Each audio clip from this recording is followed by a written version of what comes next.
নমস্কার, রিপাবলিক বাংলায় আপনাদের সকলকে স্বাগত। আমি মীনাক্ষী, আমার সঙ্গে আমি ভেনেসা। আজ রিপাবলিক বাংলায় আমরা এখানে হাজির হয়েছি আলোচনা করার জন্য। আলোচনা আমাদের সমৃদ্ধ করে, আর আলোচনা সমাজকে দিশা দেখায়, তাই তো মীনাক্ষী? ঠিক বলেছ। আর তাই স্টুডিওর চার দেওয়ালের বাইরে আজ খোলা মঞ্চে রিপাবলিক বাংলা, আজ মন খুলে কথা হোক। আর এই কথা বলার জন্য আজ আমাদের সঙ্গে বিশিষ্ট যে অতিথিরা রয়েছেন তাদেরকে আমরা ডেকে নেব। তবে ডেকে নেওয়ার আগে তাদের সম্পর্কে দু এক কথা না বললেই নয়। আজ যারা আমাদের অতিথি তারা নিজ নিজ ক্ষেত্রে প্রতিষ্ঠিত। এক কথায় বলা যায় তারা যুব সমাজের আইকন। একদমই মীনাক্ষী, চলো তাহলে আর দেরি না করে আজকের অনুষ্ঠানের যে বিশেষ অতিথিরা এই সভাঘরে উপস্থিত হয়েছেন তাদেরকে মঞ্চে ডেকে নিই। আমি প্রথমেই মঞ্চে আসার জন্য আমন্ত্রণ জানাবো প্রাক্তন কেন্দ্রীয় মন্ত্রী শ্রী বাবুল সুপ্রিয়কে।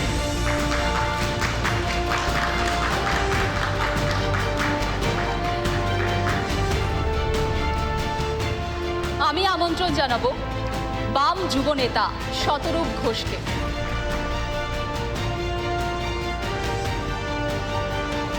আর এবার এমন একজনকে আমন্ত্রণ জানাবো যিনি বাঙালিকে বিশ্বের দরবারে পৌঁছে দিয়েছেন। হ্যাঁ, ঠিক ধরেছেন, মহিলা ক্রিকেট দলের প্রাক্তন অধিনায়ক, ভারতীয় অধিনায়ক এবং ক্রিকেটার ঝুলন গোস্বামীকে আমি মঞ্চে আসন গ্রহণ করার জন্য আমন্ত্রণ জানাবো। আমি আমন্ত্রণ জানাবো খড়গপুর সদরের বিধায়ক তথা অভিনেতা, আমাদের সকলের পরিচিত হিরণ চ্যাটার্জিকে।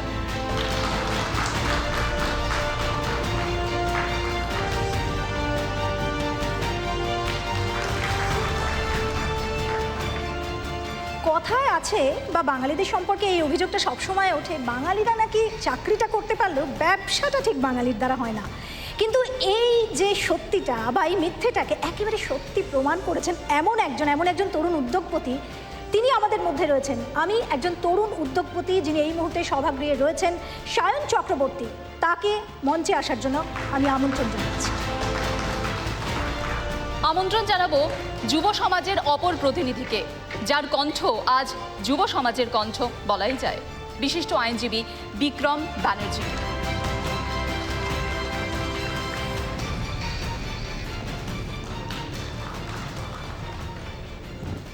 এবার আমরা মূল পর্বের অনুষ্ঠান শুরু করছি। কিন্তু শুরু করার আগে মীনাক্ষী, এই অনুষ্ঠানের সঙ্গে খুবই প্রাসঙ্গিক একটা ছোট্ট অভিজ্ঞতা আমি একটু শেয়ার করতে চাইবো। কি অভিজ্ঞতা রেনেসা?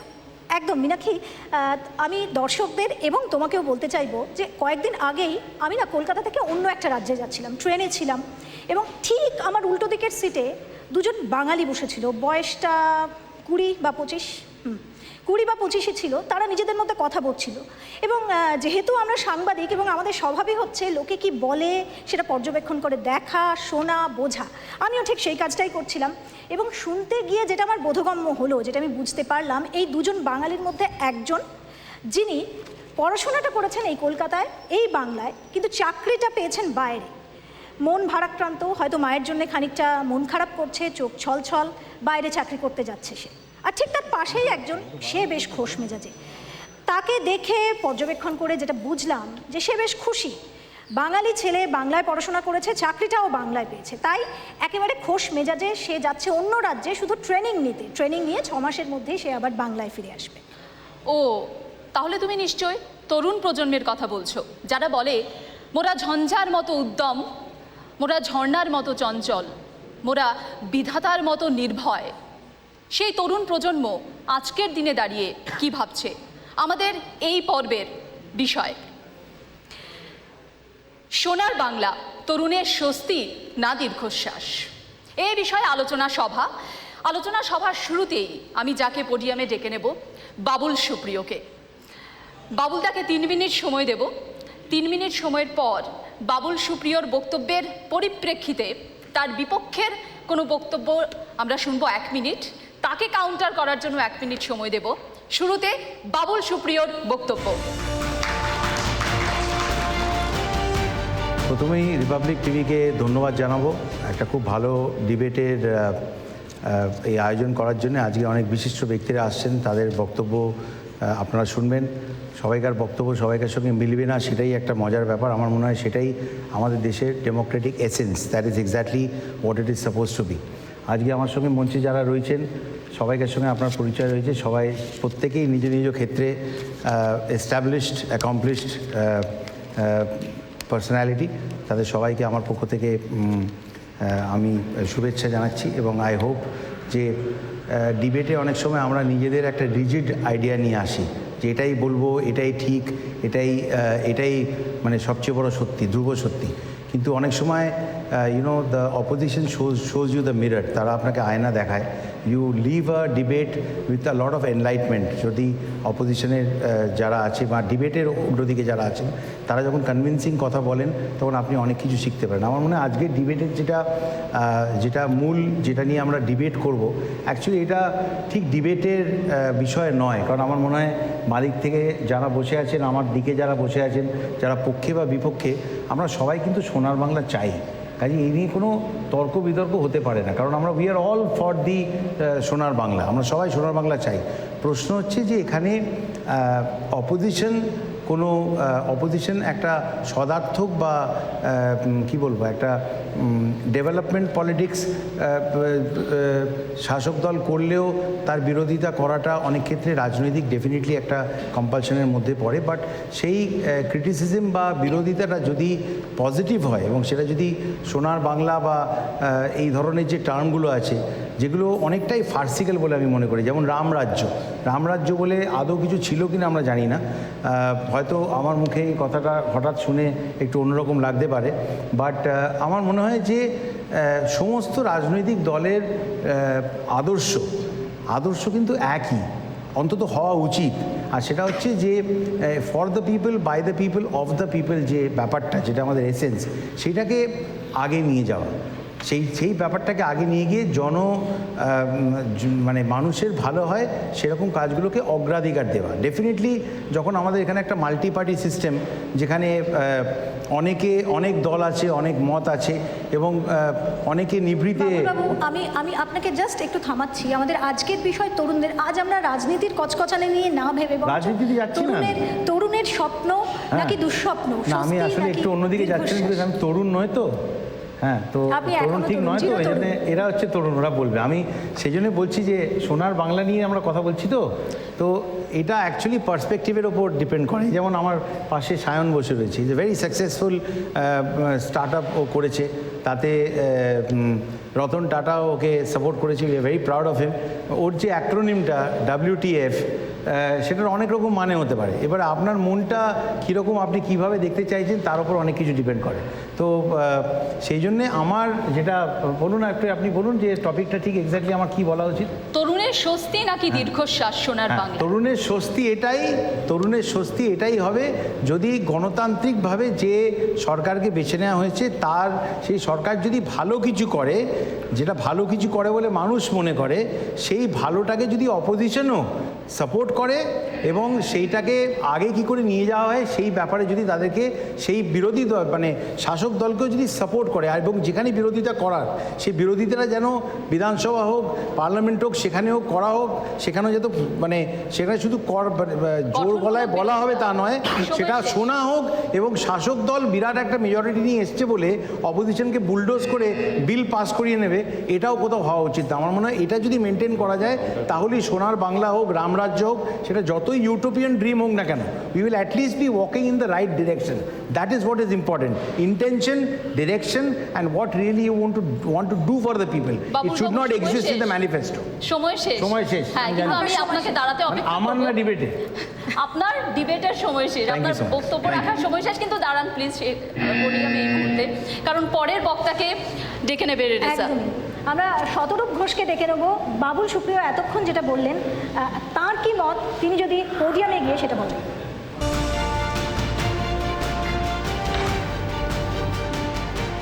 আজকের আলোচনায় আমার বিপক্ষে, আমার পক্ষে এবং যারা সঞ্চালনা করছেন, আপনারা যারা এখানে উপস্থিত আছেন, আপনাদের সবাইকে আমার নমস্কার।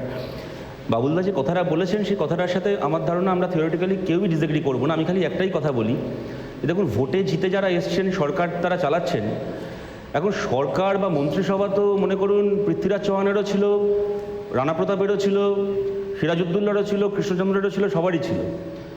কিন্তু তার সঙ্গে একটা গণতন্ত্রের তফাৎ হচ্ছে, ওখানে খালি একটা মন্ত্রিসভা ছিল, গণতন্ত্রে একটা অপোজিশনও থাকে, বিরোধী পক্ষও থাকে, and opposition makes a democracy. এবার এখানে একটা অত্যন্ত ভ্যালিড কথা যেটা বাবুলদা বলেছেন, তা হচ্ছে যে যারা ভোটে জিতে এসছেন তারা যদি কোনো কাজ করতে চান তাদেরকে সেটা করার প্রশ্নে অপোজিশনের সাহায্য করা উচিত, পাশে দাঁড়ানো উচিত। এখন ব্যাপারটা হচ্ছে, আমরা এই ইলেকট্রাল পলিটিক্স বলতে বুঝি কেউ ভোটে জিতে আসা আর যুদ্ধে জিতে আসার মধ্যে তফাৎ আছে। যুদ্ধে জিতে আসলে যতদিন আপনি ক্ষমতায় থাকবেন কাউকে উত্তর দিতে হয় না, আপনি যা ভালো মনে করবেন আপনি তাই করতে পারেন। Victory in a war gives you that right. কিন্তু আপনি যদি ভোটে জিতে আসেন, তার মানে খালি ভোটে জেতা নয়, জেতার পরের 5 বছরও আপনাকে উত্তর দিতেই এগোতে হবে। উত্তরবিহীন, প্রশ্নবিহীন আনুগত্য অপোজিশনের কাছ থেকে আশা করা যায় না। এবার আমি একটা কথা বলি, আজকের আমাদের বাংলার অবস্থা নিয়ে দেখবেন, এই টেট এসএসসি স্ক্যাম বলুন, কি পুলিশের চাকরির রিক্রুটমেন্টের স্ক্যাম থেকে শুরু করে যেখানেই যা স্ক্যাম হয় ইত্যাদি হয়, একটা কথা উঠে আসে, এবং আমার বিশ্বাস এখন না হোক একটু পরে এই ডিবেটে উঠে আসবে হয়তো, যেটা আমরা শুনতে পাই শাসক দলের পক্ষ থেকে। মুখ্যমন্ত্রী নিজেও কদিন আগে বললেন যে সবাই চাকরির দিকে তাকিয়ে বসে থেকো না, চাকরি ছাড়া আরও অনেক পেশা আছে, কাশফুলের বালিশ বানাও, এই করো সেই করো, এই সমস্ত আলুর চপ করো ইত্যাদি করো, সবাই চাকরির মুখাপেক্ষী হয়ে বসে থেকো না। এখন আমি দুটো কথা বলি। প্রথম কথা হচ্ছে টেট এসএসসি, 1 মিনিট সময় শেষ। হ্যাঁ, আমি ওই এটা বলতে বলতেই আমি আবার আমার কথায় ঢুকলাম আর কি। আচ্ছা, ওকে। তো টেট এসএসসি রিক্রুটমেন্ট মানে টিচার রিক্রুটমেন্ট স্ক্যাম, আমি একটা উদাহরণ হিসেবেই বলছি।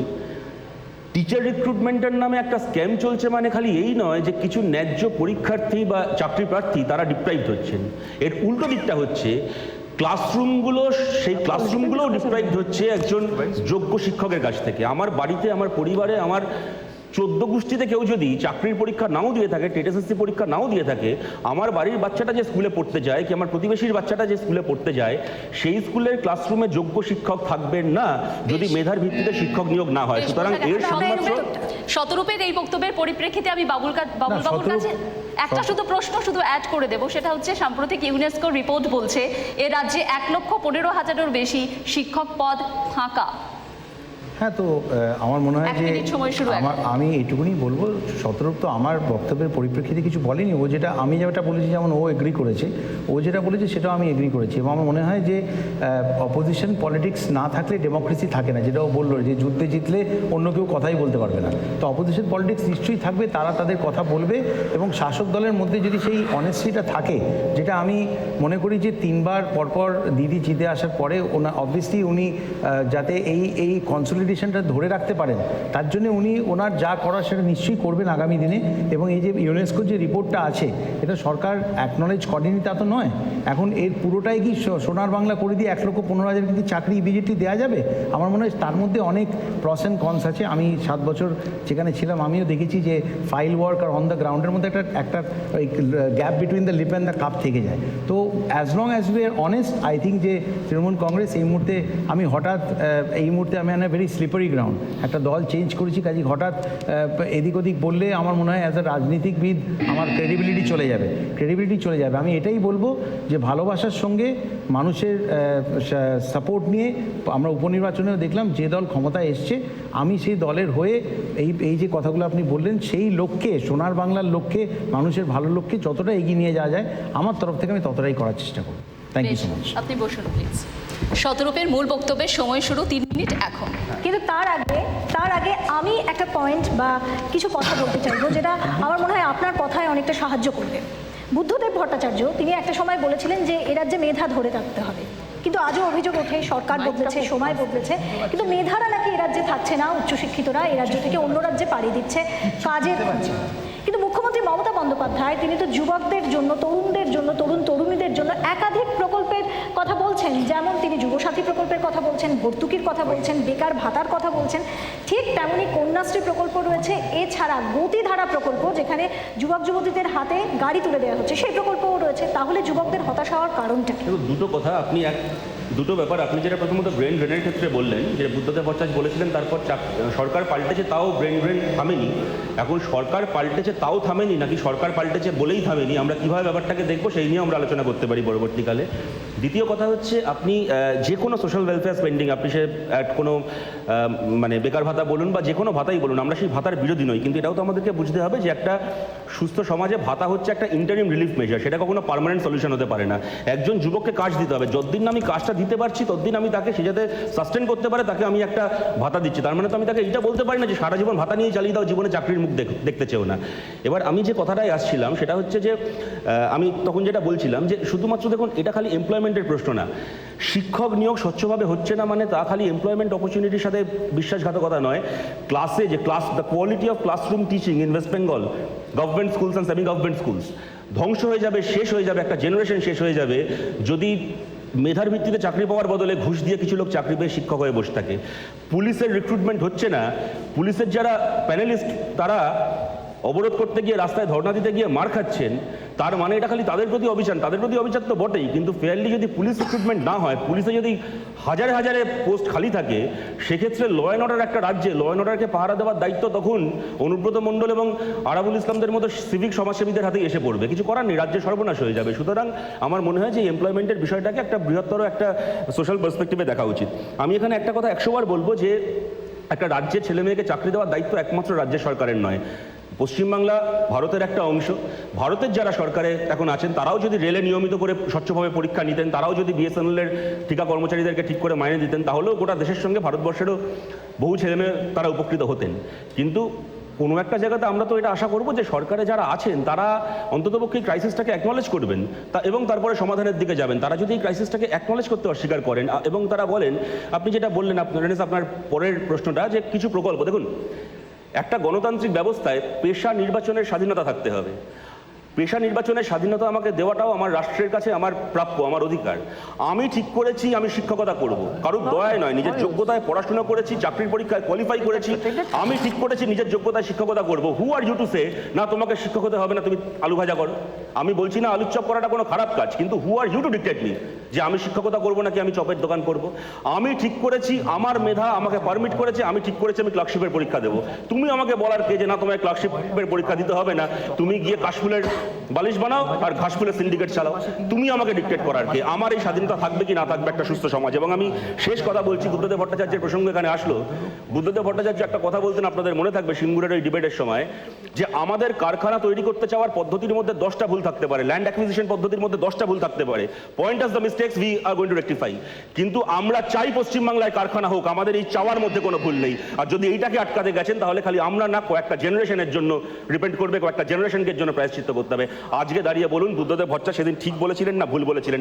এখানে বাবুলদা আছেন, ঝুলনদি রয়েছেন, ওনারা বাঙালিদের কাছে খালি ওনাদের রাজনৈতিক পরিচয়ের জন্য নয়, ওনাদের ইন্ডিভিজুয়াল মানে what they have achieved for us, ওনারা আমাদের কাছে গর্ব। আমরা ছোটবেলা থেকে ওনাদেরকে আইকনাইজ করে বড় হয়েছি। আমি খুব আন্তরিকভাবে ওনাদেরকে একটা কথা বলি, বা ওনাদেরকে বলে খালি নয়, শাসক দলের সমস্ত নেতা সংগঠক যারা রয়েছেন, আমি খুব আন্তরিকভাবে একটা কথা বলছি। সুভাষ মুখোপাধ্যায়ের কবিতা ছিল না যে তুমি আমার মিছিলের সেই মুখ, তুমি আমার মিছিলের যদি পেছনের দিকের মুখ হয়ে থাকো। আজকে যে মিছিলে, শাসক দলের মিছিলে, তৃণমূলের মিছিলে সামনের দিকে যে নেতারা হাঁটেন, তারা আজকে কেউ কাউন্সিলর হবেন, এমএলএ হবেন, এমপি হবেন, মন্ত্রী হবেন, কেউ কোনো কমিটির চেয়ারম্যান হবে। আমি জাস্ট 10 সেকেন্ড নিচ্ছি, আমি শেষ করে দিচ্ছি। শতরূপ আপনার সময় শেষ, জাস্ট 10 সেকেন্ড, আমি যদি আমার এই কথাটা শেষ করে নিতে পারি, just 10 second, I won't take more than that.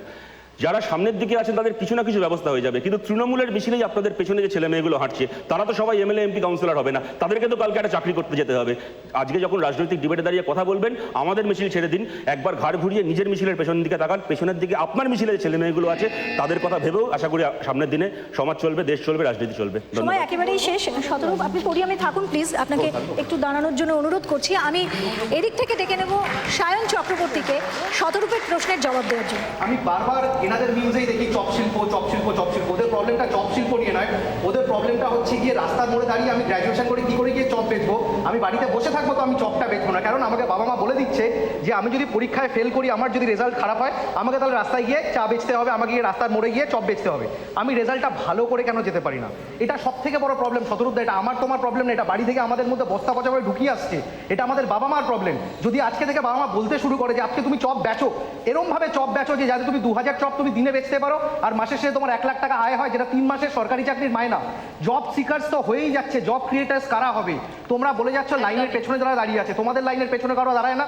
তোমাদের লাইনের পেছনে চাকরিগুলো কি? তোমরা ব্রিগেডের ছবি দাও না? শানকে একটু থামাচ্ছি, এখান থেকে দাঁড়িয়ে আমি শতরূপের কাছে 1 মিনিট সময় দেবো এবং এই প্রশ্নে যাবো যে এখানেই পার্থক্য হয়ে যায় চাকরি এবং কর্মসংস্থানে। যে কর্মসংস্থান তরুণ প্রজন্ম নিজেরা তৈরি করতে পারে, তারা কেন সবসময় সরকারের বিরুদ্ধে অভিযোগ করছে, গেল রব তুলছে? 1 মিনিট সময় শতরূপ।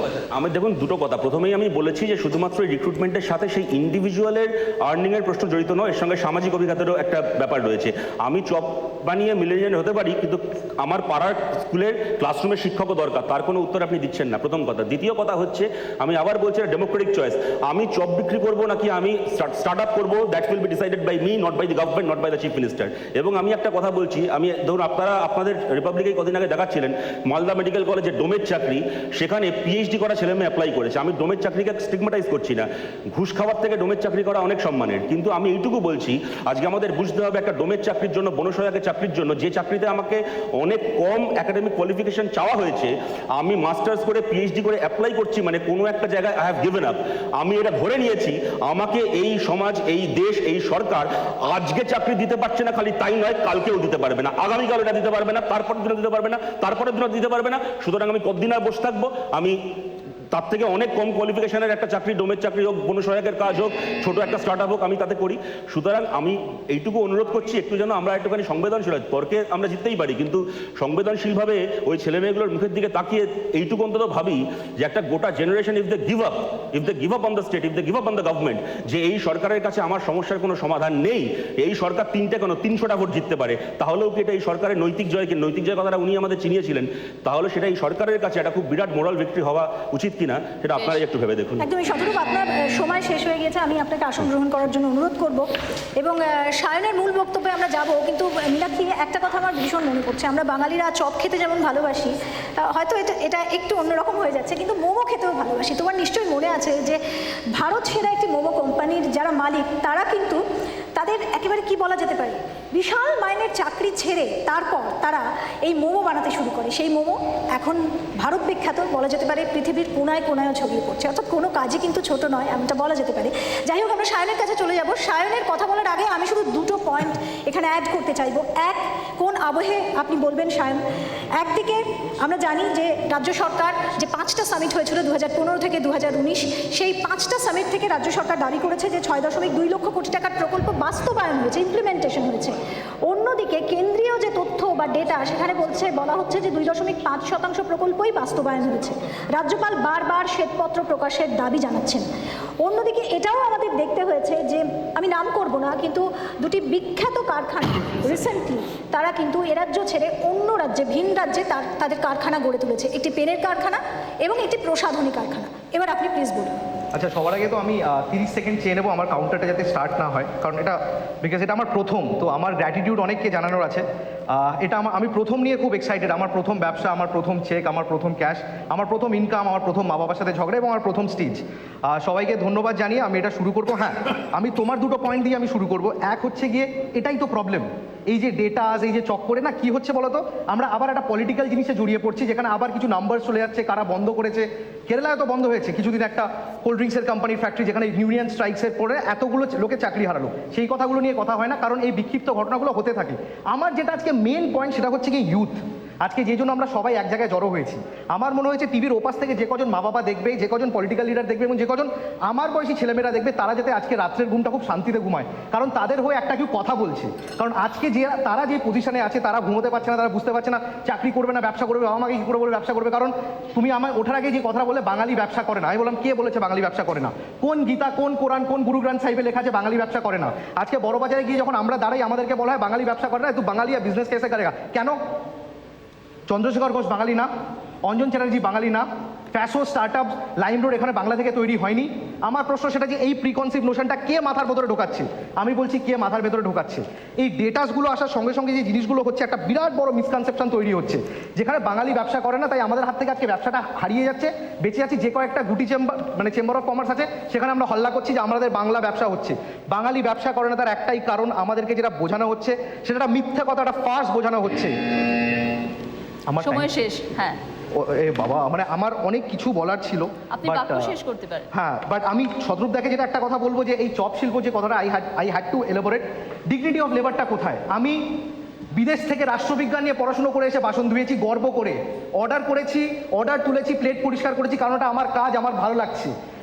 এই ডিগনিটি অফ লেবারটা কোথায়? কেন আমি তোমরা চপ শিল্প নিয়ে প্রচুর মিম করেছো, আমি একটা ছোট্ট অঙ্ক দিয়ে দিচ্ছি। যদি ভালো চপ বেচো, দিনে যদি 2000 চপ বেচতে পারো, পার চপের দাম যদি 5 টাকা হয়, দিনে 10,000 টাকা, মাসের শেষে 3 লাখ টাকায় গিয়ে দাঁড়ায়। এফএনবি যদি একদম বেসিক হিসাব 50% মার্জিন ধরে রাখি, মাসের শেষে 1.5 লাখ টাকা তোমার হাতে থেকে কেউ নিতে পারছে না। এবার আপনাদের ওপরে আমি সেটা ছাড়লাম। আর এটা শুধু চপের কথা না, এটা ব্যবসার কথা। এটা চপের জায়গাটা পাইপ হতে পারে, পাইপের জায়গাটা জামা কাপড় হতে পারে, জামা কাপড়ের জায়গায় জুতো হতে পারে, জুতোর জায়গায় গাছ হতে পারে। এবার আপনাদের ওপর আমি ছাড়লাম, আপনারা বাড়িতে বসে ফেসবুকে রাজ্য সরকার, কেন্দ্রীয় সরকারকে গালাগাল করবেন যে চাকরি নেই, 200টা সিটের পেছনেই দৌড়াবেন, নাকি আপনার জন্য আরো 10টা ছেলে চাকরি পাবে আর তার বাড়িতে খাওয়ার যাবে, আপনি সেটা ডিসাইড করুন। আজকে বাংলার ইউথের জন্য আমি এটা ছাড়লাম। অ্যান্ড লাস্ট 10 সেকেন্ড, শতরূপদাকে 10 সেকেন্ড দিয়েছো, আমাকে 10 সেকেন্ড দিতে হবে। এই তোমাদের সবার এখানে আর্কাইভ থাকে, এই ভিডিওগুলো নিশ্চয়ই টেনে রাখা হয়।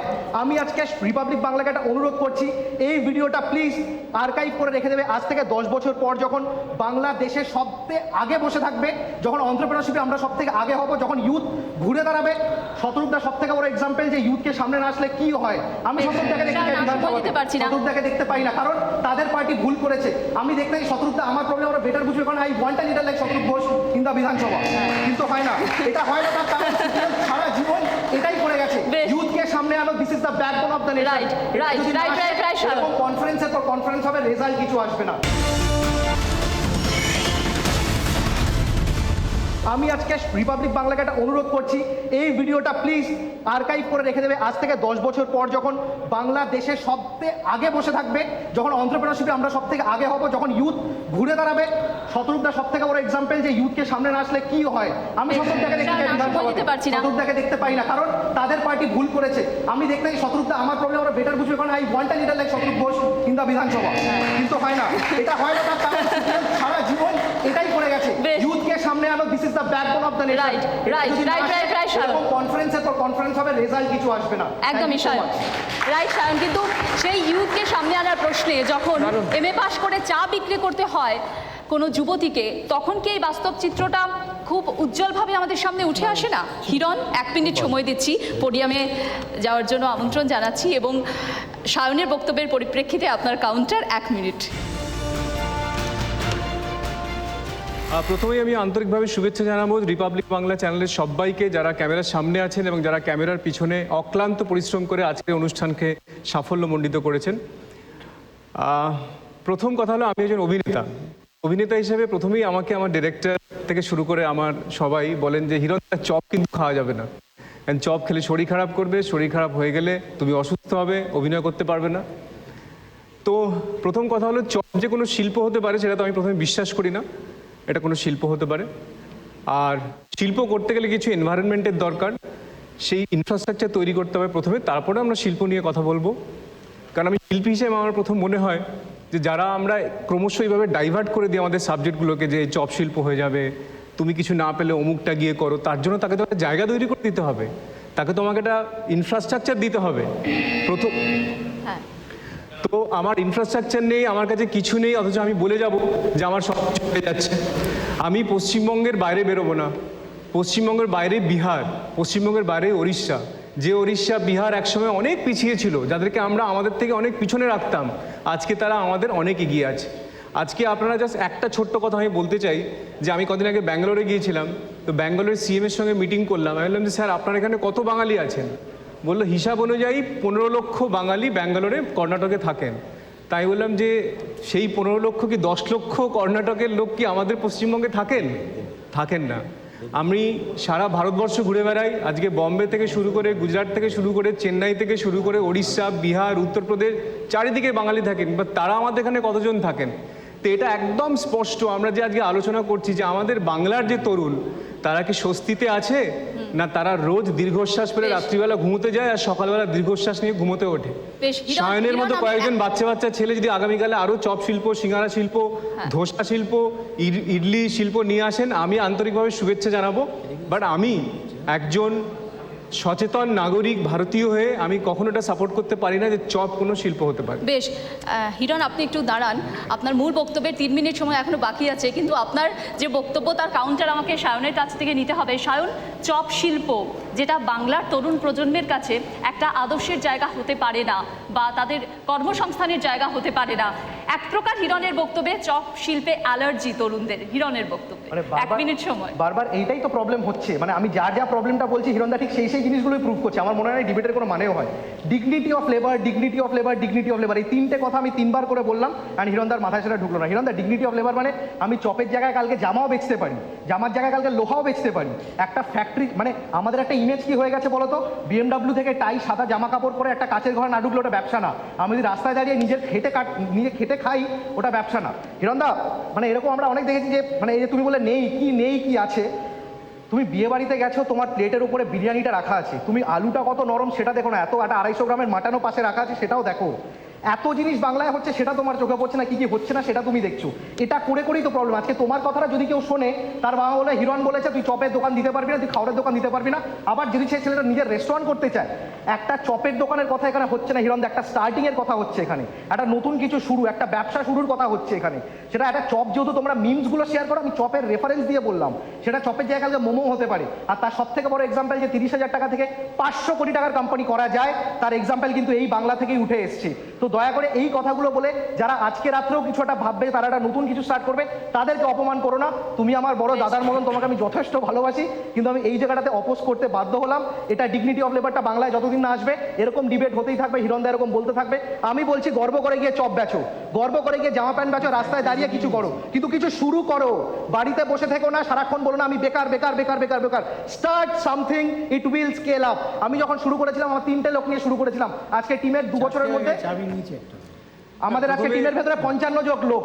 এই 55 জন লোকের বাড়িতে খাবার তো যাচ্ছে, তারা তো খাবার বানাচ্ছে। আমার পয়েন্ট এটাই, ডিগনিটি অফ লেবার আসুক। এখনই শুরু করার কথা তুমি বললে, এবং যেটা আপনি বললেন যে শুরু করতে হবে, এত ভাবার দরকার নেই, শুরু করলে তারপর আস্তে আস্তে সেটা তৈরি হবে। কিন্তু আমার এখানে একটা প্রশ্ন, শুরু তো সবাই করতে পারে না, ব্যবসা করার ক্ষমতা সবার থাকে না, ব্যবসা করার সাহস সবার থাকে না, সবাই চাকরিটাই চায়। ধরুন যারা আমি একটু বলিনি, যারা সেমি এডুকেটেড গ্রুপ, যাদের পড়াশোনাটা হয়তো উচ্চ মাধ্যমিকের পরই আর এগোয়নি, তারা আর ব্যবসা করার ক্ষমতাটাও নেই, সেই পুঁজি তাদের কাছে নেই, তারা কি করবে? তারা তো একটা চাকরি চাইবে। আজকে তাদেরকেও অভিযোগ উঠছে যে তাদেরকেও বাইরে যেতে হচ্ছে, এবং তাদের নাম হচ্ছে পরিযায়ী শ্রমিক। উইথ অল ডিউ রেসপেক্ট, তুমি ডেটাটা কোথা থেকে পেয়েছো আমি জানি না, যে যারা ব্যবসা করতে চায় তারা ব্যবসা করছে না। আমার প্রবলেম হচ্ছে তাদের সাথে যারা ব্যবসা করতে চাইছে কিন্তু করতে দেওয়া হচ্ছে না। এই সোসাইটি একটা, এই যে এরা ফাসাড বানিয়ে রেখে দিয়েছে, এই ব্যবসাটা খুব প্রেস্টিজিয়াস, এই ব্যবসাটা আমার নিজের বাবা মা বলেছে। আমি যখন শুরু করতে গেছি, তুমি কি করবে, ছেলে কি বিদেশ থেকে বলছে কেটারিং করবে, আমি বলেছি যা বলতে ইচ্ছা হয় বলো, আমি দেখাবো কি। আজকে স্টেজে কে দাঁড়িয়ে আছে? আমার প্রশ্নটা সেটা, সবাই ব্যবসা করবে না। আমার প্রশ্ন, যারা ব্যবসা করতে চাইছে তারা যাতে চাকরির ভেতরে না মরে, যারা ব্যবসা করতে চাইছে তারা যাতে নিজের কিছু একটা শুরু করে, যারা চাকরি করতে চাইছে তাদেরকে all the best wishes from my side. কিন্তু যারা ব্যবসা করতে চাইছে, আর না, এবার কথা হোক। আমার পয়েন্ট এটা। একেবারেই ধন্যবাদ। কথা হোক অবশ্যই, এবং কথা হোক শুধুমাত্র চাকরি বা কর্মসংস্থান কি তরুণ প্রজন্মকে ঘিরে রয়েছে, নাকি স্বস্তি এবং দীর্ঘশ্বাসের মধ্যে রয়েছে? যারা নিজেরা স্বাধীনভাবে কাজ করতে যায় বা যারা টলিউড ইন্ডাস্ট্রিতে কাজ করছে, তারা কি স্বাধীনভাবে কাজ করতে পারছে? তাদের কি স্বস্তি নাকি দীর্ঘশ্বাস? হিরণ, 3 মিনিট সময়। আবার ওকে বলছি, সায়নকে বলছি যে সায়ন যে কথা বললো যে dignity of labour, dignity of labour থাকতো, তাহলে কি লেবাররা আমাদের পশ্চিমবঙ্গ থেকে বেরিয়ে যেত? এই যে আজকে আমরা কোভিডের সময় দেখলাম যে হাজার হাজার লক্ষ লক্ষ মানুষ বিভিন্ন প্রদেশ থেকে পশ্চিমবঙ্গে আসছেন। যদি ডিগনিটি অফ লেবার এই পশ্চিমবঙ্গে থাকতো, তাহলে লেবারগুলো পশ্চিমবঙ্গের বাইরে থেকে কেন ফিরছিলেন? তাহলে তারা কেন এখান থেকে চলে গিয়েছিলেন? 1 নম্বর। 2 নম্বর, সায়ন বলল যে শুরু তো হোক, আমাদের আজকে প্রোগ্রাম হচ্ছে কথা হোক। আমি তো প্রথমেই বলবো, তাহলে একদিনকে কথা বন্ধ ছিল? আমাদের অর্ণব গোস্বামীর চ্যানেল রিপাবলিক বাংলা, সেটা কি প্রথম কথা বলা শুরু করালেন আমাদের বাংলাতে এসে? একদিন কি মানুষ চুপ করেছিলেন, স্তব্ধ হয়েছিলেন? না, কেউ তাকে স্তব্ধ করে রেখেছিল গত 50 বছর ধরে। যাই হোক, ধন্যবাদ রিপাবলিক বাংলাকে যে তারা কথা বলা শুরু করিয়েছে আজকের দিন থেকে। আর দ্বিতীয় কথা একটা বললো যে সায়ন, যে আমি বিদেশ থেকে পড়াশোনা করে এসে এখানে কেটারিংয়ের ব্যবসা শুরু করেছিলাম 3 জনকে দিয়ে। তা আমি সায়নকে বলবো যে পশ্চিমবঙ্গের বাবা মারা কজন আছেন যারা সায়নের মতো ছেলে মেয়েকে বিদেশে পাঠাতে পারেন? একটু যদি সেটা খুব ভালো করে বলেন তাহলে খুব ভালো হয়। আমি বললাম, এবার 3 মিনিটের সময়টা আমি বলে দিই।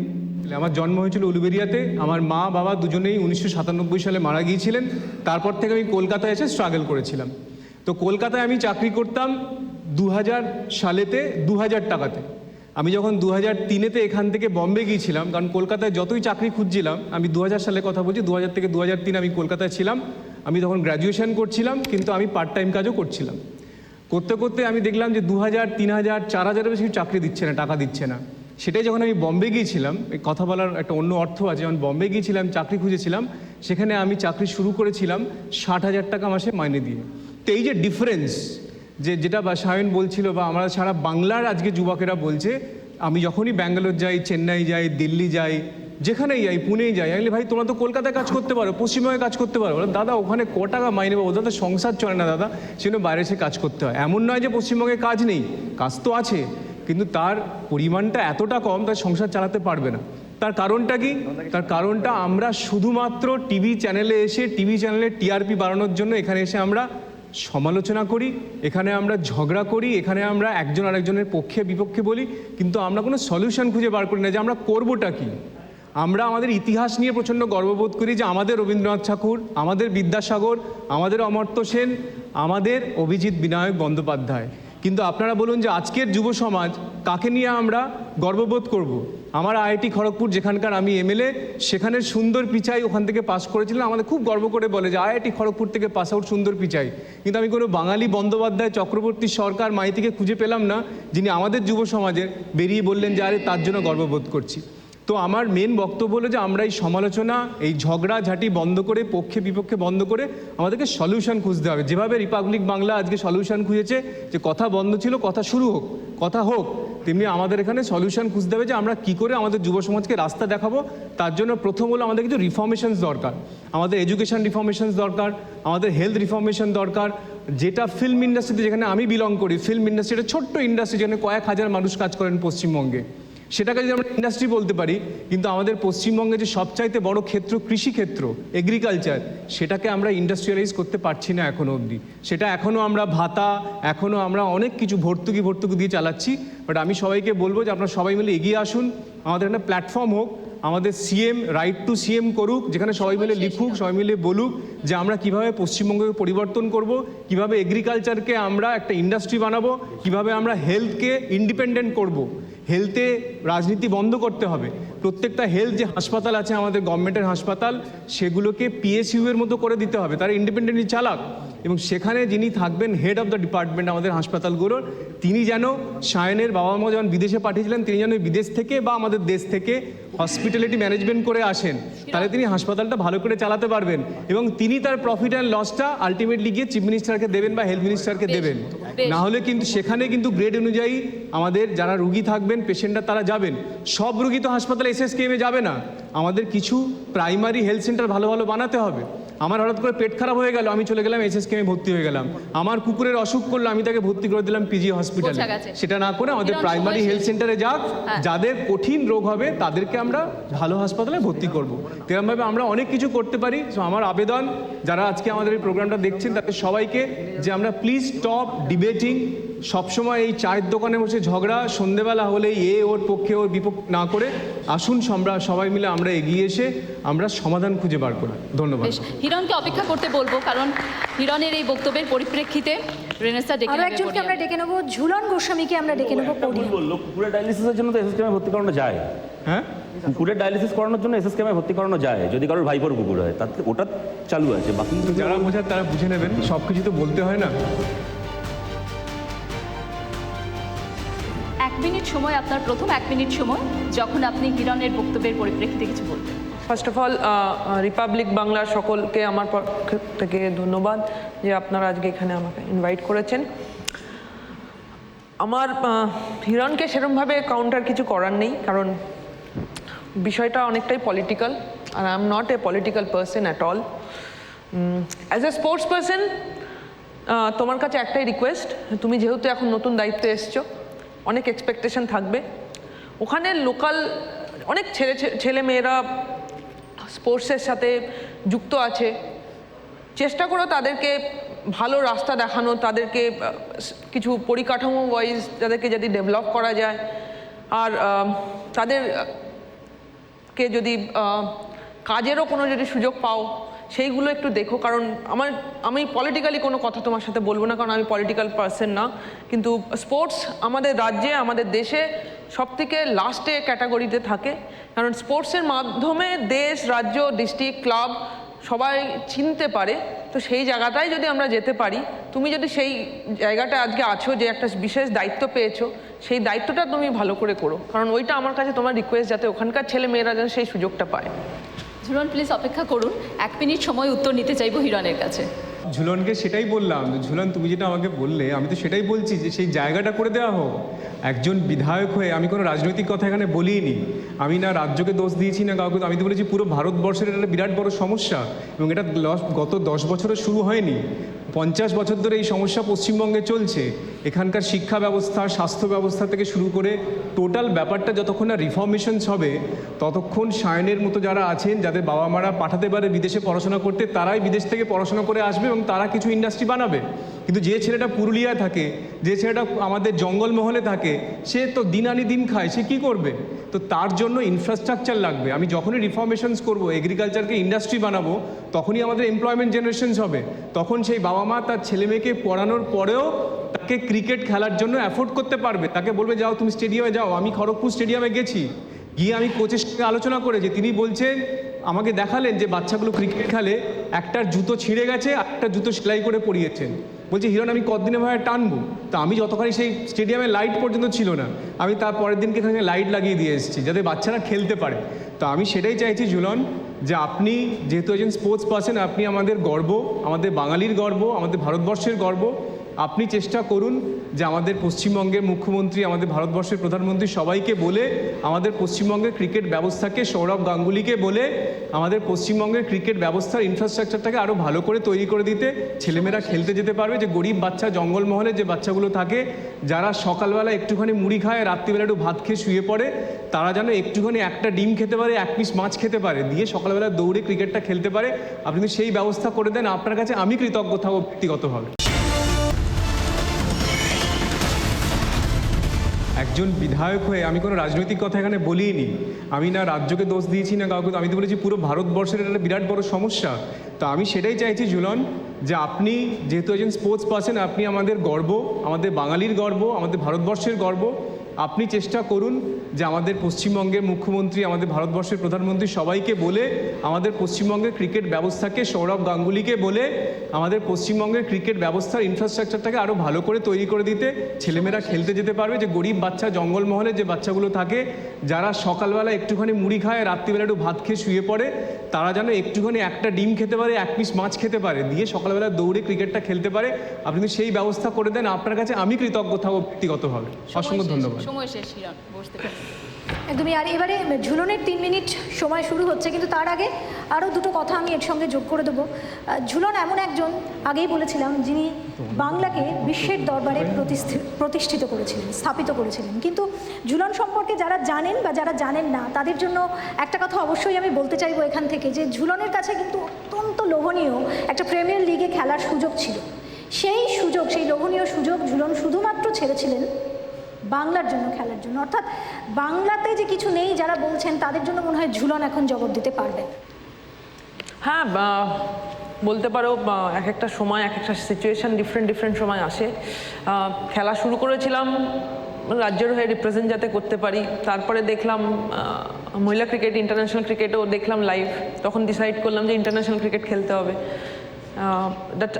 সেই সময় থেকে বুঝলাম যে দেশের হয়ে রিপ্রেজেন্ট করা, তার প্রিপারেশন করা সেইভাবে শুরু হয়েছে। অ্যান্ড সেম টাইম মানে পরিকাঠামো দিয়ে, যেটা হিরণ বলছিলেন যে পরিকাঠামো নেই, হয়তো সেই সময় ছিল না, কিন্তু আজকের দিনে বিসিসিআই বা ক্রিকেট অ্যাসোসিয়েশন অফ বেঙ্গল যেভাবে গ্রাম থেকে গ্রামান্তরে স্পোর্টস, পার্টিকুলারলি ক্রিকেট, আমি যেহেতু ক্রিকেটের সাথে যুক্ত আছি বলে বলছি, যেভাবে পরিকাঠামো ইমপ্রুভ করেছে, আমার মনে হয় না ভারতবর্ষে অন্য কোনো স্পোর্টসের এত ভালো ইনফ্রাস্ট্রাকচার আছে। যেভাবে ছোট ছোট ছেলে মেয়েদের জন্য ডিস্ট্রিক্ট, তারপরে জোন ওয়াইজ ভাগ করে তাদেরকে টুর্নামেন্টের মাধ্যমে যেভাবে সিলেক্ট করা হয় প্লেয়ারদেরকে, ইট ওয়াজ অ্যাবসোলুটলি ক্রিস্টাল ক্লিয়ার। তো সেখান থেকে বলতে পারো আমরা সেই রকমভাবে গ্রাসরুট প্রোগ্রাম থেকে উঠে এসেছিলাম, সেইখান থেকেই আমরা উঠে আজকে এই জায়গাটায় এসেছি। আরও প্লেয়াররা আসছে ভারতবর্ষে, বাংলা থেকে প্লেয়াররা অনেক রিপ্রেজেন্ট করেছে, যেরকম সৌরভ গাঙ্গুলি স্যার আছেন, তিনি আমাদের আইকন, তার সাথে কিন্তু ঋদ্ধিমান সাহাও ইন্টারন্যাশনাল লেভেলে রিপ্রেজেন্ট করেছে, টেস্ট ক্রিকেটার। তার আগেও ছিলেন পঙ্কজ স্যার। মহিলা ক্রিকেট বলতে গেলে রুমেলি ধর, শিরূপা ম্যাম, রিসেন্টলি রিচা ঘোষ বলে একটা বাচ্চা মেয়ে বিগ ব্যাশ লিগ খেলছে এবছর। আমার কাছে এটা তুমি বলছিলে যে আমার কাছেও সেই অফার এসেছিল, কিন্তু আমি কন্টিনিউ করিনি, কারণ সেই সময় বেঙ্গলের খেলার সাথে ক্ল্যাশ করছে। রুমেলি ধরের কথা যখন উঠে এলো, আমি জাস্ট একটু ইন্টারাক্ট করবো, রুমেলি ধরকে কিন্তু এ রাজ্য থেকে অন্য রাজ্যে চলে যেতে হয়েছে। হ্যাঁ, এক্স্যাক্টলি, কারণ সে রেলে চাকরি করেন বলে তাকে ইন্ডিয়ান রেলসকে রিপ্রেজেন্ট করতে হয়। রেলের চাকরিটা একটা ইম্পর্টেন্ট একটা স্টেজের পরে, তো সেক্ষেত্রে তিনি যখন কিন্তু রেলে চাকরি আপনি যাদের কথা বলছেন, যারা আসছেন তরুণ প্রজন্মের খেলোয়াড়, তাদের কাছে কি স্বস্তি নাকি তাদের দীর্ঘশ্বাস ফেলতে হচ্ছে? কেন দীর্ঘশ্বাস ফেলবে বলো তো? স্পোর্টস তো কখনো কাউকে দীর্ঘশ্বাস ফেলতে শেখায় না। স্পোর্টস তৈরি করে প্লেয়ারদেরকে, মেন্টালিটি শেখায় না, সুযোগ শেখায়। সুযোগ তো সবসময় আছে, সুযোগ তো থাকবেই, তোমাকে তৈরি করে নিতে হবে। আমাদেরকে কেউ সুযোগ দেয়নি, আমাদেরকে কেউ প্ল্যাটফর্ম তৈরি করে দেয়নি, তোমাকে প্ল্যাটফর্ম কেউ তৈরি করে দেবে না, মা বাবারাও দেয় না বাড়িতে, তোমাকেও জায়গা বানিয়ে নিতে হয় বাড়িতে। সেম থিং, তুমি যেখানেই যাবে, যে কাজটাই করো না কেন, ডিটারমিনেশন, ডেডিকেশন অ্যান্ড ডিসিপ্লিন সবসময় সব জায়গাতে লাগে। 3টে ডি সব জায়গাতে রিকোয়ার, শুধু স্পোর্টসের সাথে না, বাড়িতে থাকতে গেলেও তোমাকে সুন্দরভাবে ভদ্রভাবে না থাকলে বাড়ির লোকরাই তোমাকে সবার আগে ঘর থেকে বের করে দেয়, বকা খাও, মানে I mean that way. So আমার মনে হয় না এরকম কোনো প্ল্যাটফর্ম নেই। বাংলাতে খুব সুন্দর কালচার রয়েছে, খুব ভালো পারফর্ম করছে বাংলার ছেলেমেয়েরা। অলিম্পিকে দেখুন বাংলা থেকে রিপ্রেজেন্ট করেছে অনেকেই, অনেকে হয়তো অন্য স্টেটে গেছে, তাদের ব্যক্তিগত ডিসিশন, সেটা আমার মনে হয় না তারা জোর করে গেছেন বা তাদের কোনো অপরচুনিটি ছিল না। হয়তো প্রবলেম আছে, এত বড় দেশ, এত বড় রাজ্য, প্রবলেম থাকবে, কোনো সন্দেহ নেই, কিন্তু আপনাকে লেগে থাকতে হবে আপনার কাজে, আপনাকে লেগে থাকতে হবে আপনার ডিসিশনে। অ্যান্ড অনেস্টলি স্পিকিং, নিজের স্টেট, নিজের দেশের হয়ে রিপ্রেজেন্ট করাটা কিন্তু সব থেকে ইম্পর্টেন্ট, সব থেকে আনন্দদায়ক জিনিস, তার সাবস্টিটিউট কিছু হয় না। হয়তো সাময়িকভাবে অন্য স্টেটে গিয়ে আপনি খেলে কিছু আনন্দ পেতে পারেন, বাট নিজের রাজ্যের হয়ে রিপ্রেজেন্ট করা বা নিজের দেশের হয়ে রিপ্রেজেন্ট করার কিন্তু মজাটা অন্যরকম, সেটা সেই পার্সনই বলতে পারেন। ঝুলনকে চাকদা এক্সপ্রেসও বলা হয়, চাকদা এক্সপ্রেস। আপনি একটু অপেক্ষা করুন, পড়ি আমি। চাকদা থেকে ঝুলন কলকাতায় এসেছিলেন খেলতে, সেই সুযোগ কি সবার হয়? জেলা স্তরে সেই পরিকাঠামো সমস্ত খেলোয়াড়দের জন্য যারা জেলায় জেলায় ছড়িয়ে রয়েছেন, যেমন একটু আগে হিরণ বলছিলেন যে পুরুলিয়া, মেদিনীপুর, বিভিন্ন জঙ্গলমহল, সেখানে যে সমস্ত খেলোয়াড়রা উঠে আসছেন সেখান থেকে, তাদের কাছে কি এই সুযোগ পৌঁছে যায়? সেই পরিকাঠামো আছে সেখানে? দেখো, সুযোগ তো আছেই, ইনফ্রাস্ট্রাকচার ডিস্ট্রিক্টগুলোতে আছেই, ডিস্ট্রিক্টরা সিএবি থেকে তাদের সব রকম সাহায্য পায়, সেখানে গ্রাসরুট লেভেল প্রোগ্রাম হয়, কারণ আমি একটা গ্রাসরুট প্রোগ্রামের সাথে যুক্ত আছি, আমি জানি। কিন্তু প্রবলেমটা হলে বা দেখো, 100খানা ছেলে মেয়েকে তুমি 10 জনকে সিলেক্ট করলে, কিন্তু 100খানা ছেলে মেয়ে যে বললে না হিরো যে জুতো নেই, সেলাই করে দিতে হচ্ছে, 100খানা ছেলে মেয়ের তো সিএবি সেটা দায়িত্ব নিতে পারে না। সিএবি পরিকাঠামো দিয়ে একটা টুর্নামেন্ট অর্গানাইজ করতে পারে, তাদের ট্যালেন্ট স্কাউট করতে পারে, তাদের ভবিষ্যৎটা তৈরি করতে পারে, কিন্তু তার জন্য তাকে তো পারফর্ম করতে হবে, যাতে সিএবিতে এসে সেই সুযোগটা তারা পায়, যে সিএবির বেস্ট ফেসিলিটিসটা পায়। তার জন্য তো সেই ট্যালেন্ট স্কাউট টুর্নামেন্টগুলো তো করছে, সেইটার জন্য তো সিএবিতে 100খানা, তাহলে ভারত ওয়েস্ট বেঙ্গলে তাহলে 100 জনকে জুতো কিনে দিতে তো সিএবি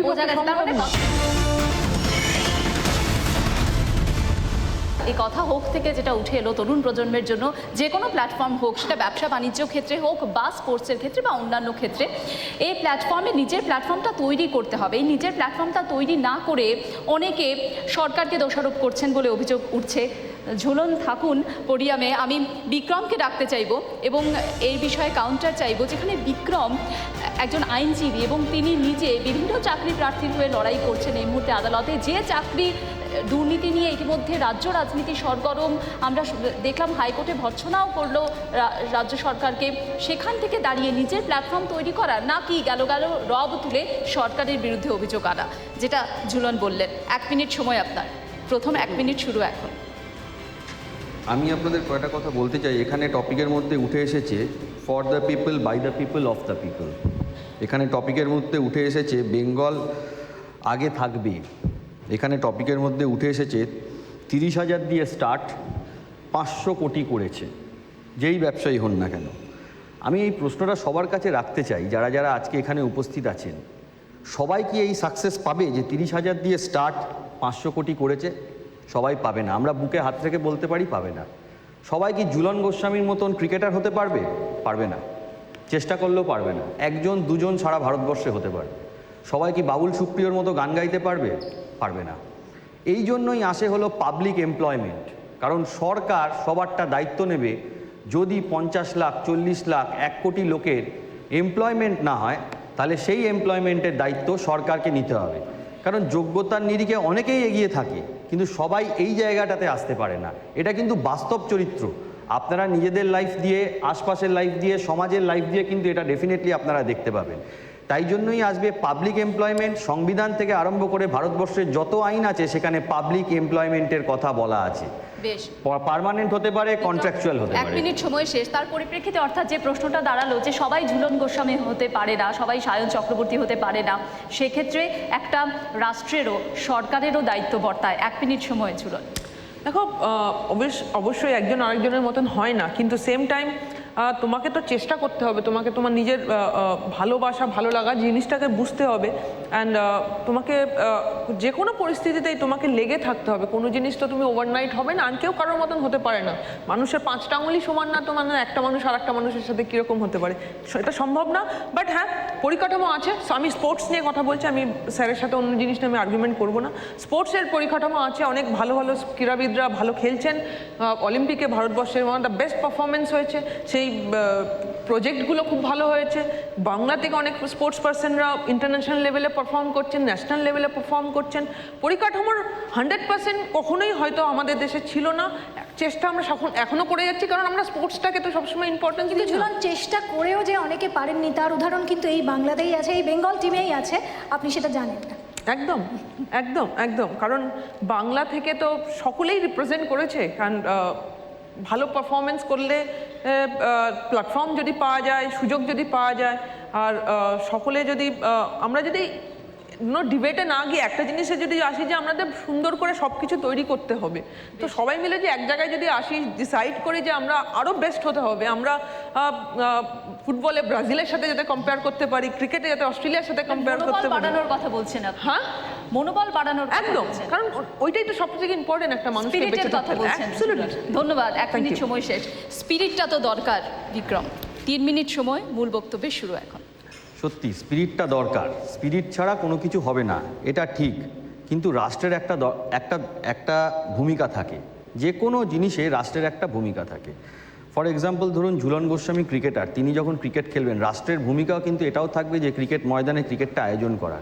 যারা যারা চাকরি পাচ্ছেন না বা যারা যারা চাকরির জন্য যাচ্ছেন, তাদের চাকরির স্কোপটা করে দেওয়াটা কিন্তু রাষ্ট্রের দরকার।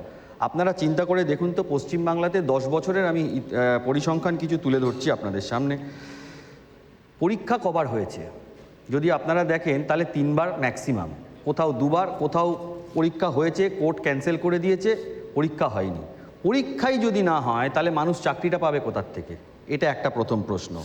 দ্বিতীয় প্রশ্ন, আপনারা দেখবেন যে পরীক্ষার মধ্যে বিভিন্ন সময় আপনাদের যারা যারা পার্মানেন্ট চাকরি পাচ্ছে না বা পার্মানেন্ট চাকরি যারা করতে গিয়ে তারা সফলতা অর্জন করছেন না, ধরুন টেট পরীক্ষা দিচ্ছেন, প্রত্যেকেই কিন্তু এখানে হিউজ কোয়ালিফাইড, প্রচণ্ড রকমভাবে তাদের কোয়ালিফিকেশান আছে, যেরকম বিএড আছে, ডিএলএড আছে, গ্র্যাজুয়েটস আছে, এই লেভেলের ছাত্রছাত্রীরা পরীক্ষায় বসছেন।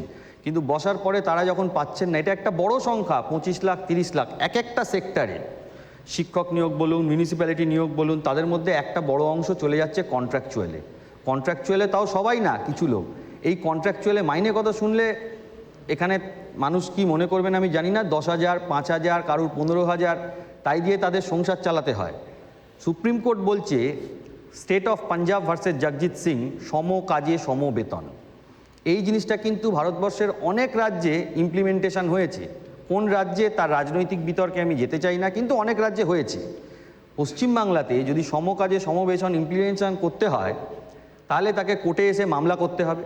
মামলা চলবে বেশ কিছুদিন, সরকার যাবে ডিভিশন বেঞ্চে মামলা বেশ কিছুদিন চলবে, তারপরে হবে হলো সুপ্রিম কোর্টে মামলা চলবে, তারপরে যদি হয় তারপরে পাওয়া যাবে। এটা হলো বাস্তব চিত্র। আর দীর্ঘশ্বাস ব্যাপারটা কেউ যদি কোর্টে আসে বা সাধারণ মানুষের সাথে ভেড়ে বা যায় বা দেখে গ্রামে গঞ্জে, তাহলে বুঝতে পারবে একটা সরকারি চাকরির জন্য মানুষের কত কষ্ট, দৌড়চ্ছে সরকারি চাকরির জন্য। তার মধ্যে যদি চলে আসে দুর্নীতি, দুর্নীতি বলতে আপনারা টেট পরীক্ষা প্রত্যেক বছর হয়েছে পশ্চিমবাংলায়, এটা কেউ বলতে পারবে না 3 বারের বেশি হয়নি। অন্যান্য পরীক্ষা রিক্রুটমেন্ট প্রসেস হয়নি। রিক্রুটমেন্ট প্রসেসে আমি পরীক্ষা দিতে গেলাম, 25 লক্ষ পরীক্ষার্থী, পরীক্ষার হল থেকে আমি বেরোলাম, পরীক্ষার হল থেকে বেরিয়ে যখন বাইরে আসছি দেখছি প্রত্যেকটা মিডিয়া চ্যানেলে দেখাচ্ছে প্রশ্নপত্র ফাঁস। তাহলে যে ছেলেটা পড়াশোনা করে লিখে পড়ে সব কিছু করে খেটে পরীক্ষা দিতে গেল, সে আগেই দেখে নিল প্রশ্ন লিক আউট হয়ে গেছে। তাহলে তার মনের অবস্থাটা কোথায় যাবে? সে কম্পিটিশানে কি লড়বে আর সে কি করবে? এটা তো একটা বড় প্রশ্ন যে কোনো মানুষের কাছে। প্রশাসনের স্বচ্ছতা দরকার। প্রশাসনের যদি স্বচ্ছতা না থাকে, যে কোনো গভর্নমেন্ট, আজকে একটা গভর্নমেন্ট আছে, কালকে আরেকটা গভর্নমেন্ট থাকবে, পরশু আরেকটা গভর্নমেন্ট আসবে, প্রশাসনের একটা স্বচ্ছতা দরকার। যদি স্বচ্ছতা প্রশাসনের মধ্যে না আসে দিনের পর দিন, বছরের পর বছর, তাহলে কিন্তু ভবিষ্যৎ পুরো অন্ধকারের দিকে চলে যাবে। সময় শেষ বিক্রম। বাবুলকে আমি অনুরোধ করব পোডিয়ামে যাওয়ার জন্য, এবং যে বিষয়টা বিক্রম উত্থাপন করলেন যে সরকারের একটা স্বচ্ছতা দরকার, কেন বারবার এই ভূমিকাটা সামনে আসছে, কেন বারবার প্রশ্ন উঠছে বিগত 10 বছরে এসএসসি কেন দুবার হয়েছে, কেন এ কথা বলা হয় প্রাক্তন মন্ত্রীর পক্ষ থেকে এসএসসি কি দুর্গাপুজো যে প্রতি বছর হবে, এর প্রশ্নের তো উত্তর চাইছে তরুণ প্রজন্ম। 1 মিনিট সময়। প্রথমেই বলবো যে পয়েন্টসগুলো তো উনি ঠিকই রেখেছেন, সবাই পয়েন্টস নিজের নিজের রাখছে। আমি খালি এটাই বলবো, আমার এখন এই মুহূর্তে শেখার সময়। বিভিন্ন প্রশ্ন কোথায় কি বলা হয়েছে, কে কখন কোন দিক থেকে কি বলেছে, আগে সে সম্বন্ধে আমার হোমওয়ার্ক হয়ে যাক। কোথায় কখন কি বলা হয়েছে, সেখানে আমি যে দলের হয়ে আছি সেখানে মানুষ যে জবাব চাইবে আমাদের সরকারের সাহায্যে এবং সরকারের পুরোধা দিদির থেকে আমি জিনিসগুলো জানতে চাইবো বিভিন্ন ব্যাপারে, এবং যখন যেখানে আমার তরফ থেকে যতটা করা যায় সরকারের সাহায্য নিয়ে সেটাই করব। আমি আলপটকা কোনো মন্তব্য করতে চাই না, কারণ অনেক মন্তব্য আছে যেগুলোর পরিপ্রেক্ষিতে আমি জানি না কখন কি বলা হয়েছে। তো I really don't want to make loose comments. আমি খালি ঝুলন গোস্বামী যেটা বলেছে বা যেটা হিরণ বলেছে বা এর আগেও ও বলল, আমি এটাই বলবো যে ভাই চেষ্টা করতে হবে, সাহস দেখাতে হবে। যেখানে যে জিনিসটাকে তুমি ভালোবাসো না সেই জিনিসটা কিন্তু তার জন্যে নাইকি আর অ্যাডিডাসের জুতো পরে দৌড়ানোর কোনো দরকার নেই। একটা পিচের ওপর একটা কয়েন রেখে না খালি পায়ে ওই কয়েনটার ওপর বারবার বল ফেলার চেষ্টা কিন্তু করা যেতে পারে। কাজেই সেরকম যারা করে তাদের মধ্যে কোথাও ওয়ার্ক হার্ড হয়, যারা একটু ট্যালেন্টেড তারা হয়তো একটু কম খাটে, তারা কম খেটে ভালো তারা রিটার্ন পায়, বিকজ তাদের ট্যালেন্ট আছে। এবং প্রত্যেকটা মানুষকে কিন্তু যে ঘর থেকে বেরিয়ে প্রথম উদ্যোগটা কিন্তু নিজেকেই নিতে হয়। বাঙালি ব্যবসা কেন করবে না রে ভাই? আমি কোন্নগরে এমন একটা দোকানে চপ খেতাম যার মাসিক ইনকাম 3 লক্ষ টাকা। আমি সায়ানোর সঙ্গে সম্পূর্ণভাবে একমত। ওকে বলেছি হাওড়াতে আমি যদি একটা ফ্র্যাঞ্চাইজি খুলি তাহলে রাজনৈতিক নেতা হিসেবে না, আমাকে 5% ডিসকাউন্টে দেবে কিনা, এক্ষুনি বলেছি। ওর নাম্বারও নিজে জিজ্ঞেস করুন। আমার মনে হয় যে ও যেটা বলেছে, আমি একটা জিস্ট বলছি যে মানসিকতাটা বদলাতে হবে। নিশ্চয়ই সরকার ইনফ্রাস্ট্রাকচার দেবে, নিশ্চয়ই সরকারের সব জায়গাতে, সারা ভারতবর্ষে যদি তুমি দেখো বিজেপি রামরাজ্যের কথা বলছে। সাহস তো ব্যক্তিগত, কিন্তু উৎসাহ তো সরকার। না, সাহসটা তো ব্যক্তিগত বটেই, আসল তো চেতনাটা। আমি কি করতে চাইছি, আমি কলকাতায় দেখছি কেউ মাস্ক পরেও না, সবাই রিস্ক নিয়ে এখানে ওখানে যাচ্ছে। তো এখন মুশকিল হচ্ছে যে কালকে ইডেন গার্ডেন্সে আমরা যেটা দেখলাম, তো এখানে খালি সরকার। Singapore is a fine city, বা প্রত্যেকটা জিনিসে ফাইন করা আছে বলে মানুষ একটু থুতু ফেললেও ফাইন, জলে কাগজ ফেললেও ফাইন, সেই জন্য it becomes a fine city. কিন্তু কলকাতায় আমরা নিজেরা যদি চেষ্টা না করি, নিজেরা যদি এগিয়ে না আসি, যে প্রশ্নগুলো করলো সেগুলো সবকটা ভ্যালিড প্রশ্ন, কিন্তু সেগুলোর পরিপ্রেক্ষিতগুলো কি সেগুলো আমাকে শিখতে হবে, জানতে হবে। শতরূপ, হিরণ এদের সঙ্গে কথা বলবো, তারপরে পরের বার ডেকো। বাবুল সুপ্রিয় একজন শিক্ষার্থী, তিনিও তো চেষ্টা করছেন, সারা বছর পড়াশোনা করছেন, তারপর পরীক্ষা দিচ্ছেন, চাকরির পরীক্ষা দিচ্ছেন, কিন্তু তারপর যখন চাকরি পাচ্ছেন না, চাকরি সত্যি তো সারা দেশেই তো রাজনৈতিক দল নির্বিশেষে আমার 7 বছরের যে এক্সপিরিয়েন্স পলিটিক্সে, আমি তো এটা বলতেই পারি যে সারা দেশের যেটা এক্সপিরিয়েন্স, কোথাও না কোথাও অনেক ডেটা উঠে আসছে, কিন্তু সেই ডেটার সাথে গ্রাউন্ডের যে রিলেশনশিপটা সেখানে অনেক জায়গায় মিলছে না। চাকরি তো সত্যি ইউথ পাচ্ছে না। ত্রিপুরাতে বলছে যে 90% লোক অন্য জায়গায় চলে যাচ্ছে, দিল্লিতে বলছে যে 80% লোক অন্য রাজ্যে চলে যাচ্ছে। তো যদি অন্য রাজ্যে গিয়ে তারা চাকরি পেয়ে যাচ্ছে, তাহলে সেই রাজ্যে তারা পাচ্ছে না কেন? কিন্তু কোভিডের অবভিয়াসলি সময় তো পরিসংখ্যান আমার মনে হয় যে বলছে মানসিকতাটা চেঞ্জ করার দরকার। সবকিছুতে আমার মনে হয় সবচেয়ে আগে যেটা দরকার সেটা হচ্ছে সাহস। হতাশ না হয়ে নিজের যেটা লক্ষ্য আছে, নিজের যেটা স্বপ্ন আছে, সেটা যদি পাড়ার মোড়ে সবচেয়ে বিখ্যাত ফুচকা দোকান করারও যদি হয়, মোদিজিও তো বলেছেন পাকোড়া বেচো ভাই, বলেছেন তো। তো আমি এই মুহূর্তে একটু নিউট্রালি কথা বলতে চাই, কিন্তু আমি মনে করি যে যেখানে সরকার একটা বিরাট বড় বিপুল জনসমর্থন নিয়ে এসছেন, সেখানে বিরোধীদের যে প্রশ্ন তার লেজিটিমেট জবাব দিতে হবে, এবং তারা যখন তোমাকে আয়না দেখাচ্ছে সেটাকে বুলডোজ না করে সে আয়নায় প্রকৃত পিকচার, কিন্তু এই যেমন বললাম আজকে আমি অনেক কিছু জানতাম না, আমি কিন্তু অনেক কিছু I am going back a much more enlighten person, অনেকগুলো পার্সপেক্টিভ শুনলাম। তো ডেফিনেটলি আমি যখন পাবলিক লাইফে আবার রয়েছি, আবার যখন ফিরে এলাম, যখন তৃণমূল কংগ্রেস জয়েন করলাম, অবভিয়াসলি আমার সরকার এখানে রয়েছে, I will try to do what ever best I can do, and as I keep on learning about what happened in that sector in the last 4-5 years, নানা রকম জিনিস যখন শুনবো, আমি নিশ্চয়ই তার লেজিটিমেট জবাব কাউকে দেওয়ার যদি চেষ্টা নিজে করবো। সাহস করে এগিয়ে আসতে হয় তাহলে সাহস করে এগিয়ে এসেছি তো, সাহস করে নির্বাচিত সরকারের দায়িত্ব তো আছে। অবভিয়াসলি আজকে আমি রোস্ট হতে পারি, I mean a very slippery ground, আমি আজকে রোস্ট হতে পারি, এটা জানার পরেও তো আমি I have gifted myself because I want to learn this things. So অবশ্যই please, so you have to accept the fact. হ্যাঁ বলুন না শতরূপ, বলুন। না, আমি বাবুলদাকে বলে না, আমি জেনারেলি একটা কথা বলছি। বাবুলদা যা বলছে, এবং এখান থেকে বলবো তো, বা সায়নে যেগুলো বললো, আমার না বেসিক্যালি একটাই কথা, মানে ওদের বক্তব্যের সাথে I don't differ too much. আমার খালি একটা জিনিসই মনে হচ্ছে যে আমরা বলতে চাইছি সরকারের কি করণীয়, ওরা বলছে সরকারকে বাদ দাও, জনগণের কি করণীয়। এই জায়গাতেই একটা ফান্ডামেন্টাল কন্ট্রাডিকশন হচ্ছে। এর বাইরে কিন্তু সায়ন যা বলছে তার সাথে আমাদের ডিসএগ্রিমেন্ট নেই। চাকরি না পেয়ে হতাশ হয়ে আত্মহত্যা করার থেকে সবসময় স্টার্ট আপ করার চেষ্টা করা ভালো, এই প্রশ্ন তো আমি সায়নের সাথে একমত এখানে। কিন্তু প্রশ্নটা হচ্ছে যে can you exempt the government from its responsibility? ভোটে আসার আগে তো কেউ বলে না, ভোটে আসার আগে তো কোনো সরকার বলেনি যে আমি ভোটে জেতার পরে তোমাদেরকে থ্যাংক ইউ ভেরি মাচ বলে বাড়ি চলে যাবো, তারপর তোমরা তোমাদের মতো করে দেখে নেবে তোমরা কীভাবে স্টার্ট আপ করো, কীভাবে জীবন চালাও। এইটা বলে তো কোনো সরকার নির্বাচিত হয় না। দ্বিতীয় কথা হচ্ছে, আমি যেটা এর আগেও বলার চেষ্টা করলাম, হয়তো আমি আমার কথাটাকে বোঝাতে পারিনি, সেটা হচ্ছে যে এইটা শুধুমাত্র কিছু লোকের চাকরি পাওয়া না পাওয়ার প্রশ্ন নয়।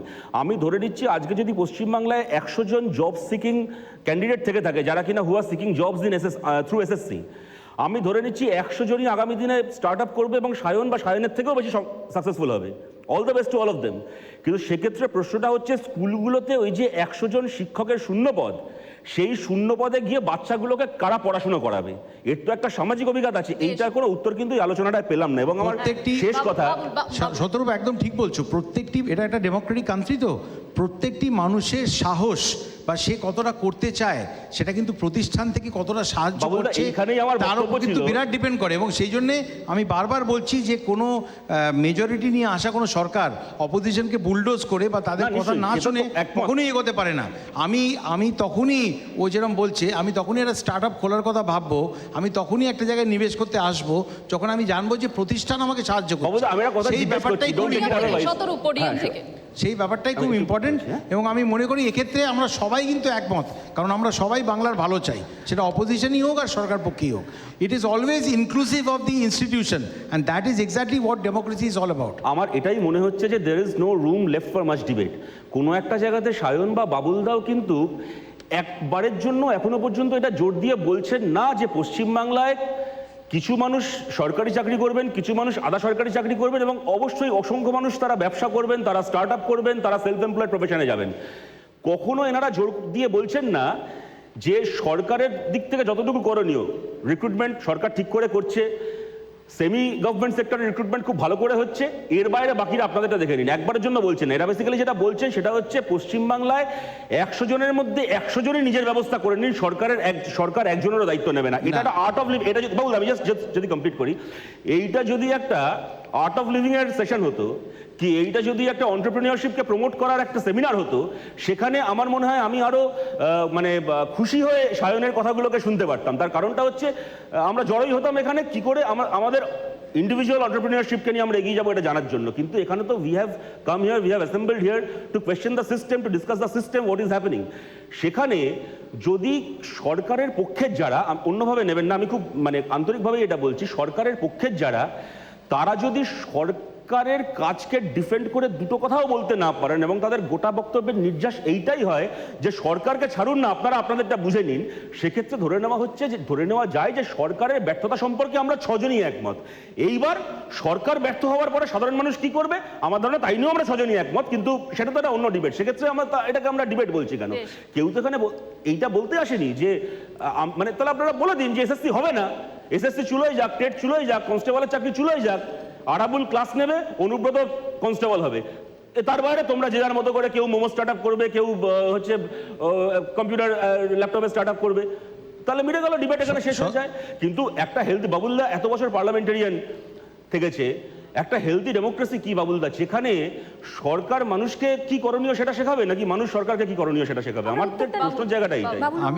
আমি একটা জিনিস এখানেই বলবো, আমি বারবার বলছি, আবার বলছি, ডেমোক্রেটিক কান্ট্রিতে যদি সরকার সদার্থক ভূমিকা না নেয়, তুমি যে পয়েন্টগুলো তোমরা বললে এসএসসি নিয়ে, বিভিন্ন জিনিস নিয়ে, আমি তো বলছি যে আমি সরকারের যখন, দেখো আমি এই মুহূর্তে জাস্ট একটা স্লিপারি গ্রাউন্ডে চেঞ্জ করেছি, হঠাৎ একদম উল্টো কথাবার্তা বলতে শুরু করব, তোমাদের কাছেই আমার ক্রেডিবিলিটি থাকবে না। আমি বলছি নিশ্চয়ই এই সারা ভারতবর্ষে, ওই জন্য তো যখন আমি একটা অন্য দলে ছিলাম, আমি সোনার বাংলার স্বপ্ন বলতে বারণ করেছিলাম। আমি বলেছিলাম ওটা বুমেরাং করবে, যেরকমভাবে India shining campaign Atal Bihari বাজপেয়ীর সময় বুমেরাং করেছিল। রামরাজ এইসব ইউটোপিয়ান কথাবার্তা বলে মানুষকে বোকা বানানোর কোনো দরকার নেই। তাদের চাকরি, তাদের পাড়ায় জল, তাদের বর্ষাকালে জলটা যাচ্ছে কিনা, এইগুলোর দিকে নজর দিতে হবে। এগুলো অবভিয়াসলি ডেমোক্রেটিক সরকারকেই করতে হবে, কারণ তারাই তো মানুষের থেকে ট্যাক্সটা নিচ্ছে। কোনো সরকার দয়া করে কারো কাজ করছে, মানুষের টাকায় মানুষের কাজ। আমি এটা হ্যাশট্যাগ দিয়ে এটা করি। সেই জন্য আমি মনে করি যে আমি যে দলে এসছি, যে সরকারের পক্ষে আমি এসছি, সেখানে এই যে তোমরা যে কথাগুলো বললে আমি কাগজে নোট ডাউন করলাম, যে ফোরামে আমার এটা আলোচনা করা উচিত সেটা আমি নিশ্চয়ই করবো। বিকজ ডেফিনেটলি আমি কখনোই চাইবো না যে এমন কিছু করি যাতে তুমি আমার গান শোনা বন্ধ করে যাও। দূর, বাবুল সুপ্রিয় বাজে কাজ করে, আমি ওর গানই শুনবো না। I can never do that, because I think we are all youngsters who have come into it. তোমার গানের প্রসঙ্গে আমি আরেকটা কথা বলছি, এটা সায়ন যে উদাহরণটা দিল, আমি জাস্ট একটা কথা বলছি, জাস্ট বাবুল সুপ্রিয় দুজনকেই বলছি, কারণ আজকে আমরা আলোচনায় এখানে উপস্থিত হয়েছি, আলোচনা করছি শুধুমাত্র তরুণদের জন্য, তরুণদের কথা ভেবে। আমি সায়ন আপনাকেও ডাকবো, কিন্তু আমি প্লিজ আপনাকে আসন গ্রহণ করার জন্য অনুরোধ করবো। এবং বাবুলের প্রতি আমার একটা প্রশ্ন থেকে গেল, সোনার বাংলায় তরুণের স্বস্তি না দীর্ঘশ্বাস? দীর্ঘশ্বাস কখনই বলবো না, আশা রাখুন, এবং সরকার তার জন্যে যা করার সবটা করতে পারবে কিনা আমি জানি না। আমি সেই জন্যই বলছি যে ইউটোপিয়ান স্বপ্ন না দেখিয়ে বাস্তবের সঙ্গে গলা মিলিয়ে আমি যে দলে এসেছি, প্রশ্ন উঠছে বাবু, না আমি যে দলে এসেছি সেখানে যিনি নেত্রী, যে দলের যে যারা নেতা মন্ত্রী যারা আছেন, সবার সাথে বসে ডেফিনেটলি যে পয়েন্টগুলো আমি শুনলাম সেগুলো রাইট ফোরামে আমি ডেফিনেটলি পেশ করব। সেটা যদি না করি তাহলে টিভি ক্যামেরার সামনে এসে আমার কথা বলার মানেটা কি? এর জন্য আপনাকে অনেক ধন্যবাদ বাবুল সুপ্রিয়। সেই জন্য দীর্ঘশ্বাস ফেলবেন না, দীর্ঘশ্বাস ফেলবেন না, দীর্ঘশ্বাস ফেললে আর ডেমোক্রেসি চলবে না। নিশ্চয়ই প্রতিবাদ করুন, বাট দীর্ঘশ্বাস ফেলবেন না। Thank you so much.